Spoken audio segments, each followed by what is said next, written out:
தெய்வம் என்பதா குருநாதன் என்பதா என்னை பார்த்து பார்த்து வளர்ப்பதனால் அன்னை என்பதா உனை தெய்வம் என்பதா குருநாதன் என்பதா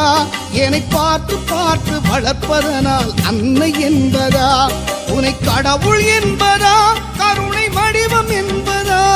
உனை கடவுள் என்பதா கருணை வடிவம் என்பதா ஐயா ஞானதானம் தந்த உன்னை தந்தை என்பதா